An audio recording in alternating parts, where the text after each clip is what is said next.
èmi ló ń ṣe update fún kí n tó gba ibi iṣẹ́ mi lọ àjínà ni màá fọ̀rọ̀ ẹ̀ ṣe. Oní pẹ́pẹ́sẹ́ ọkọ mi ṣe kí ló lọ́kọ mi ṣe náà. Jẹ́ kí n ṣàlàyé fún ẹ ìdí tí o fi qualify as jigolo tí gbogbo ẹnu mi fi gbà again láti sọ jigolo. Ṣé o rántí wípé lójú mi lójú Ẹniọlá nínú conference call yẹn ní ìyá Ikima ìyáálé ẹ ti jáwọ́ pé ó wá bá òun nínú ilé, ó ní ó lálàá wípé ó máa pàdé obìnrin kan tó máa yọ yín kúrò nínú poverty, pé bẹ́ẹ̀ ṣe ní chair tẹ́ ní báàgì bẹ́ẹ̀dì tẹ́ ní nǹkan tẹ́ máa jẹ yìí, pé wọ́n ní obìnrin kan ń bọ̀ ó máa yọ yín kúrò nínú poverty, ó máa lówó, pé tó o bá ti ń ṣe project yẹn kó jọ kó má bínú. Ṣé o mọ̀ pé one of the reasons tí mo ṣe sọ wípé Ẹniọlá ṣé orílẹ̀ ayé ẹ̀ òtútù bọ́ sí ọwọ́, òtútù ṣìyàn jìgólò ló tún lọ fẹ́ ládùúrú ọ̀rọ̀ tí mo bẹ́ẹ̀ sọ. Àbí kìí ṣe lójú ayé àbí lẹ́yìn ẹ̀ ni ìyá kí má ṣe sọ. Torí òun bínú pé mo pẹ̀ ní jìgólò báyìí, òun sọ bẹ́ẹ̀ ni pé mo drag ẹ̀, òun sọ bẹ́ẹ̀ ni pé ẹnu mi ò gbà. Àbí lójú ayé ẹ̀ àbí ó sùn nígbà tá à ń ṣe conference call yẹn lórí fídíò call yẹn, nígbà tí ìyá kí wọ́n sọ wípé bó o ṣe máa ń wọnú DM àwọn obìnrin nìyẹn, inbox àwọn obìnrin tó ní kí n lọ sọ níta pé àwọn obìnrin tó ti wọ nínú inbox wọn pé wọ́n á bọ́ síta wọn làwọn á bẹ̀rẹ̀ sí ní sọ̀rọ̀, pé tó o bá ti rí póbìnrin kan lówó, tó o bá ti rí póbìnrin kan ṣe dáadáa lórí social media, wípé o máa toast wọn. In fact o rántí wípé o lo oògùn kan tí ìyá kí máa sọ lójú gbogbo wa, tó o lo oògùn tó o fi bá obìnrin sùn, tó o dákú lórí obìnrin yẹn, tó jẹ́ wípé ìyá Ikima àti àwọn fámílì ẹ ló sáré wá gbé ẹ tọ́rọ̀ ṣẹ lọ hospital. Oògùn manpower tó lò tó fi lọ bóbìnrin olóbìnrin sùn. O rántí eléyìí tó tàn wá tó fún lówó mọ́tò. O rántí bó ṣe sọ wípé òun mọ̀ gbà pé kò tí ju 2 months ń sìn tó wọnú DM Ẹniọlá tó lọ ń tòsí ẹ̀. O rántí pé nígbà tó di China dé tó rò pé owó ti dé lọ́wọ́ ẹ̀ tó rò wípé olówó ni ló fi wọnú DM tó lọ ń tòsí ẹ̀. O rántí pé èmi fúnra mi ti block ẹ rí, admin mi ti block ẹ rí nígbà tó ń ṣe hello love. O rántí wípé admin mi ni Ẹniọlá lọ bá tó ní kán má jẹ́ kí n mọ̀ kán jọ kán unblock ẹ wípé you are not one of my followers, pé alájà ti block ẹ tipẹ́tipẹ́. Inú torí òun bínú pé mo pẹ̀ ní jìgólò báyìí, èmi ló ń ṣe update fún tó ń bọ́kọ mi. Jẹ́ ẹ ṣàlàyé fún ẹ, driver tó gbé wa wá tá à ń san salary fún, ara ẹ̀ á pa ẹ jẹ, á maintain ìyàwó mẹ́ta conveniently pẹ̀lú owó tọkọ mi san fún. Ọ̀rọ̀ mi ò yé ẹ. Tó o bá mọ ìlú tó ti ń bọ̀ tí mo ti lọ gbé ní airport tá a fi yà ní ọjọ́ tẹ̀ ń pariwo tẹ̀ lẹ́ ń ṣe nǹkan, ò ní sọ̀rọ̀. Ọmọ ìyàtọ̀ tó wà láàrin mi àti Ẹniọlá, èmi ọkọ mi ò padà wá di Mrs. Mẹ́wọ̀ọ́láká.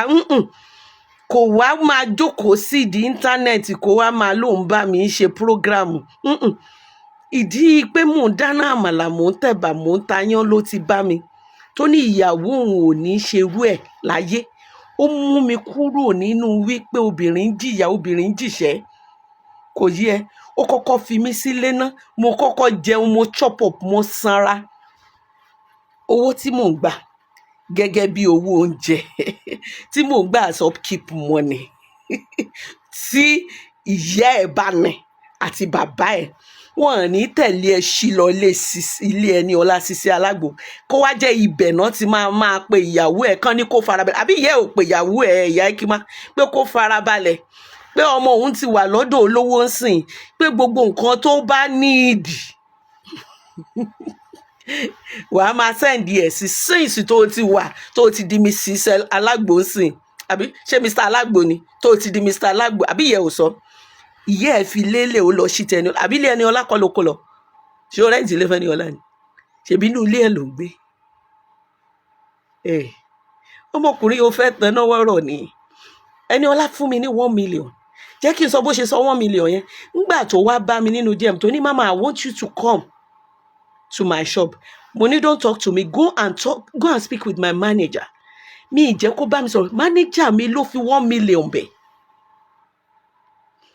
tí gbogbo advert tí mò ń ràn fún Ẹniọlá tí ò bá sọ́dọ̀ lóríire tí ò bá yí ìdí resort Ẹniọlá ò ní bẹ̀bẹ̀ láti ó tún bẹ̀bẹ̀ san 1 million yẹn ni ṣó wá rí ìyàtọ̀ láàrin mi pẹ̀lú tiẹ̀ ìwọ tí wọ́n fi ń kiri àgbo tó fi ń kó kẹ́ẹ̀gì tẹ̀lé tàlálágbo tó fi ń ṣẹnu yàmàyàmà gbogbo ohun tí mo bá ti polówó lọ́jọ́ ayé yìí lọ́kọ tèmi rà fún mi that is the way he support me lọ bá ṣíra gold ó lóye gold tọkọ mi rà fún mi orí online ni mo ti sọ yìí lọ bá ṣíra clothing alábàáyà ó ní oyè àbáyà tọkọ mi ti rán fún mi mo polówó áàjì nílẹ̀ yìí kó tètè dé wípé mo meet áàjì mi court èmi àti ọkọ mi lọ múra àjọ lọ áàjì that is how my husband do that is how he supports me mo kì í ṣe orúkọ tán pé èjìká ni lóòótọ́ lẹ́ni tó nígbà tó pè ẹ́ tó bẹ́ ẹ sọ̀rọ̀ ohun tó pè ẹ́ tó ń bẹ́ ẹ sọ nínú mọ́tò ni wípé kó o má jókòó ti obìnrin pé Islam forbid wípé kí obìnrin máa bọ́ ẹ níwọ tó ní opportunity tó béèyàn gidi sọ̀rọ̀ tó yẹ kó o bẹ̀ pé ẹ jọ̀ọ́ ẹ bá mi báyàwó yín sọ̀rọ̀ kán mú mi lọ sóko wọn bó tiẹ̀ jẹ́ bẹ́ẹ̀ àbí tòmátò àbẹ́gẹ́ kémi náà lè máa ṣe lóko wọn kí n lè rí nǹkan mú sẹ́nu tọkọ mi bẹ́ẹ̀ sọ nìyẹn ó ní kó o má jókòó ó ní olóòfẹ́yìn ó dẹ̀ pé rẹ lọ́mọ mùsùlùmí ó gbé ọyàn síta lórí íńtánẹ́ẹ̀tì ìwọ náà dẹ̀ ń ṣe pé no it does not befit Islam tọkọ mi bẹ́ẹ̀ sọ nìyẹn ṣé o tó wo ìwọ́n tí Ẹniọlá ó tí ì kọjá yẹ Ọlọ́run ṣé gbogbo nǹkan tó ṣì ń sọ I can see wípé ìwọ gan mọ̀ pé òtò bẹ́ẹ̀ ò tí ì kọjá yẹ so mi tí ì lọ́rọ̀ bẹ́ẹ̀ sọ kàn kọjá yẹ kàn mú mi bínú kàn kọjá yẹ àwọn tó ń ìwọ náà mọ̀ wípé àwọn kan wà tó ń bẹ̀ mí pé kí n tú wọn lẹ̀ lórí ọ̀rọ̀ ẹ tí mo ní rárá torí ilé tí mo kọ́ nìyẹn pẹ̀lú ìrànlọ́wọ́ Ọlọ́run èmi náà kọ́ o Ọlọ́run Elédùmarè ló fún mi ṣe mo dẹ̀ dúpẹ́ lọ́wọ́ Ọlọ́run kó fi mi ṣe sábàbí ire fún ẹ ilé tí mo kọ́ ni mi ì ní fẹ́ kówó ó tí ì ṣẹ̀ wèrè tó gbé sílé ní òye ó rò wípé lájẹ̀ sọ̀rọ̀ Akeem mo kọjá ẹni tó máa ṣe update fún àbó tó fẹ́ gbọ́ mi tún bẹ́ síta orí ẹ̀ dàrú orí ẹ̀ ṣẹnu ṣẹ̀kànṣẹ̀kàn wọn kó jíǹsì sí ẹ lọ́rùn wọn wá ra tẹ́nísì wọn rà sí ẹ lẹ́sẹ̀ ó lóun bóun sáàbù ráìsì kẹlẹ Mr. Alágo wọn ti sanwó orí ẹ enjoy ọdẹ ṣé torí mo sọ ìwọ ló wá sọ lẹ́yìn ìgbà tá a ṣe mítì yẹn tán tí woman yẹn sọ̀rọ̀ tí mo bẹ̀ tí mo sọ fún ẹ̀yin méjèèjì oní ẹlẹ́sìnrìn yìí mo ní tí obìnrin yẹn bá bọ́ síta tó bá lọ sọ̀rọ̀ mo ní Ẹniọlá ọjà obìnrin ló ń tà àwọn obìnrin ò gbọ́dọ̀ bínú sí ẹ wọn ò gbọ́dọ̀ kẹ̀yìn sí ẹ mo ní ẹ ti fìyà jẹ ìyá Ikima ẹ ti fìyà jẹ ẹlẹ́dàá ẹ mo ní ṣe ni kẹ́ ẹ bẹ́ẹ̀ àbí mi sọ bẹ́ẹ̀ ó wá gbẹ̀yìn pè mí lẹ́yìn ìgbà yẹn ó wá ń sọ fún mi pé o kàn fẹ́ sọ̀rọ̀ ni lójú ìyá Ikima nígbà tí mo béèrè lọ́wọ́ ẹ pé ń gbọ́ ṣé òótọ́ ni gbogbo nǹkan tó sọ ìwọ idiot ẹnjìníà Korea àbí kí náà pè ẹ yìí bíríkìlà tí ò rí ṣe yìí lọ́wọ́ àwọn bíríkìlà alálùbáríkà ṣe náà kọ́lé mọ́lé tán wọ́n ń ṣí tóbìnrin ilé tó mọ bó ṣe jẹ́ ilé tó mẹ́ni tó kọ́ ṣebí ìgbà tí mo béèrè lọ́wọ́ ẹ tí mo níṣe lóòótọ́ ni òní kò parọ́ ṣe bóun sunkún ni tó ní máa bẹ́ẹ̀ kó má táṣìírí ẹ kì í ṣe wọ́n ní ó wá ní mo pè é ní jìgólò ṣé torí pé mi ìpè é lórí burúkú akóṣìbérò mo ṣẹ́nu kù ní you understand mo ṣẹ́nu kù ní ṣe bó ní kí n máa bẹ́ẹ̀ ni ó wá gbẹ̀yìn wá pè mí ó wá ní o fẹ́ sọ̀rọ̀ lójú ẹ̀ ni kò fi ẹlẹ́kànbalẹ̀ nínú ilé alágbèrè ni mo sọ wípé no don't play that card do not play that card with me pé this is not the time tó máa sọ wípé aṣẹ́wó ni alágbèrè pé ṣèbí single mother ló fẹ́ ó tún sọ oníṣèbí single mother mo ló o fẹ́ ní single mother ó dẹ̀ dúró tiẹ̀ fún 15 years ó dẹ̀ ń bọ́ ẹ ṣé engineer ni ẹ àbí òṣìṣẹ́ lábẹ́ èèyàn tó ń sọ wípé kíwọ náà lọ máa bá wọn supervise ilé yẹn ilé mélòó lo supervise ilé mélòó lo ti kọ́ dá mi lóhùn. Mo ní mi ò ní gbà. Ìgbà tí mo dẹ̀ rí yín tẹ́ lọ sọ́dọ̀ blogger oní 50k tẹ́ bẹ̀rẹ̀ sí ní drag ẹ̀, mo dẹ̀ pè yín, mo wọ́ọ̀nù yín, mo ní tẹ́ bá continue láti máa ṣe irú nǹkan, mo lé mi fúnra mi á bọ́ síta máa gbèjà Ìyá Ikima, mo lẹ́ẹ̀ lè fìyà jẹ lẹ́dàá ẹ̀sẹ̀. Mo ní mo tún sọ fún, mo ní Ìyá Ikima kó wá bá mi l'Ákúrẹ́ torí ó ń sunkún ni. Gbogbo èrò ọkàn mi ni wípé màá wọ́nà bọ́kàn tí ẹ̀ ṣe máa balẹ̀ kí n wówó díẹ̀ fún, ṣèbó yarí oní kí n má jẹ́ kó dọ́dọ̀ mi, olóòní gbà. Mo dẹ̀ fi yín sílẹ̀ torí ìyàwó ẹ ni, kó má dàbí ẹni wípé Ìyá Ikima ló rán mi níṣẹ́, torí mo wá yarí wípé Ẹniọlá ìwọ fúnra ẹ gangan ò ní sí ní position láti drag Ìyá Ikima, ń tẹ́ ẹ ṣe fún òdá. Kódà mo sọ fún Ẹniọlá lọ́jọ́ ẹ, mo ní ìyàwó 15 years tó ń bọ̀, mo ní wo bó ṣe fi sílẹ̀ tó wá bá ẹ, mo ní tó bá rí ẹ lò mí, mo sọ fún Ẹniọlá, mo ní ṣé o rò pé olówó ni, mo lé mi pẹ̀lú ẹ̀ mọ̀ pé olówó, òun patch things up ni, mo ní tó bá tún rẹ́ lò mí á bá lọ, mo ní jìgólò ni, lójú ẹ ni mo ṣe sọ mi ìsọ lẹ́yìn, torí pé mi ìwà bá yín drag Ìyá Ikima, mo kọ̀, mo ní mi ìtún nígbà kẹ́ lò mí drag ẹ̀, èmi lẹ fẹ́ drag, èmi lẹ fẹ́, tó bá ní irú èmi ní ìyá, tí ìyá ẹ bá jẹ́rú èèyàn bíi tèmi kò ní tẹ̀lé ẹ lọ sí ilé Ẹniọlá Ọlágbo kẹjọ máa ta àgbo. Ó máa ti oró ní ọ̀rọ̀ ló fẹ́ gbọ́ ọkọ tèmi. Ṣé bàtà ẹ ló lè tú ni?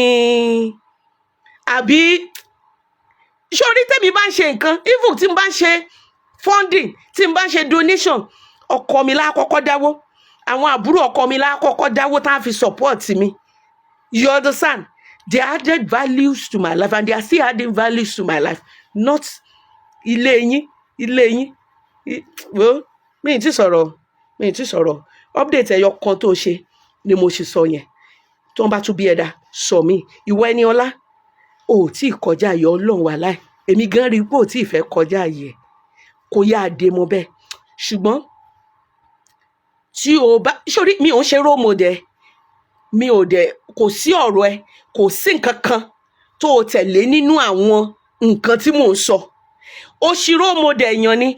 Àwọn tó yẹ kó o yàn ní role model wà lórí social media, ó mọ̀ wọ́n. Àwọn afọ́kọsíwìn, afọ́kọyàwèrè bíi tiẹ̀, tán gbégbèkúgbé, tán fẹ́fẹ́kúfẹ̀ẹ́, tí wọ́n ní sinmi bíi tiẹ̀, tó jẹ́ àwọn náà raṣọ sọ́kọ lọ́rùn tán ra bàtà sọ, àwọn ló bá lọ yàn rí role model.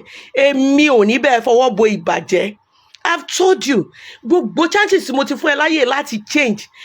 Mi kúkú wà díẹ̀, kì í dẹ̀ ṣọpọ̀ fọ̀rọ̀ lọ̀ mí. Ìgbà tó bá ti mess ara ẹ up, tó bá ti ṣòṣì, làwọn tó rò wípé èmi ní role model bó ṣe ń fi mí tajà, tó ṣe ń ṣe ataché mọ́ mi, tó ṣe ń ṣe àfòmọ́ mọ́ mi, tí àwọn èèyàn mọ̀ wípé my relationship with you is strictly on business. Ó fún mi ní advert, mo dẹ̀ ń gbowó mi pàṣẹpàṣẹ. I don't know anything about you. Ìgbà tó lóò fẹ́ wá lé mi gan, tó ń ṣe mi ìjọ kó dé lé mi, ìgbà tó lóò fẹ́ rí mi gan, mo ní mi ò lè rí mi. I don't want to have anything to do with you. Owó gan tó bá san, ẹni owó tó bá máa san, ìwọ àti admin mi lẹ́jọ́ máa dínàdúrà kó tó di wípé o san sínú àkáǹtì mi. You understand? Àwọn yẹn ìgbà tó bá ti make mess of yourself, làwọn yẹn máa wọ nínú DM mi, àná fẹ́ fẹjọ́. Bí Ìyá Ikima ṣe wọ nínú DM mi mọ́ tó lóò fẹ́ fẹjọ́ ọmọ mi sùn mí. Nígbà tó bá sọ̀rọ̀ tán máa sọ fún wọn, ó kì í ṣe ọmọ mi, mi ì mọ̀ ẹ́, mo ti ní kó yé pè mí ní role model mọ́, ìwọ làfòmọ́ tó fò mọ́ mi. Mo tún sọ, ó jẹ́ ṣọ́rẹ̀, ilé gíláàsì ló máa wà. Gbogbo ohun tá ẹ lè sọ nípa mi pátápátá, ọlọ́kọ mẹ́ta, aṣẹ́wó, orí social media lẹ ti máa rí. Mi ò ní ọ̀rẹ́ orí Facebook, mi ò close mọ́ èèyàn. Mo máa mélòó nínú yín. Ìyá ni wúrà tó dẹ̀ ń sunkún kiri tó ní mo sọ báyìí. Èmi tí mo wọ̀nù ẹ lọ́jọ́ yẹn tí mo ní Ẹniọlá, mo mọ̀ wípé tí Ìyá ni wúrà bá súnmọ́ ẹ tó bá rí àṣírí ẹ tí ẹ bàjẹ́. Nǹkan tí mo pè ẹ́ lọ́jọ́ yẹn pé ìwọ tí kọ̀kọ̀rọ̀ ẹ ò ṣe é rí ló lọ yàn rẹ orí Facebook, gbogbo ohun tó ń bò àṣírí ẹ máa tú. Ó jẹ́ ṣọ́rẹ̀, mi ní sọ jù bẹ́ẹ̀ lọ, mò ń gba ibi iṣẹ́ mi lọ. Ọkọ mi ò dẹ̀ ní jókòó tí mi kó máa bá mi ta gààrí. Àbúrò ọkọ mi lórí social media, ìwà àtọkọ ẹni kẹ́ ẹ lọ ra kẹ́ẹ̀gì Mrs. Sisi Alágbo, àbí ṣé Mr. Sisi Alágbo ni?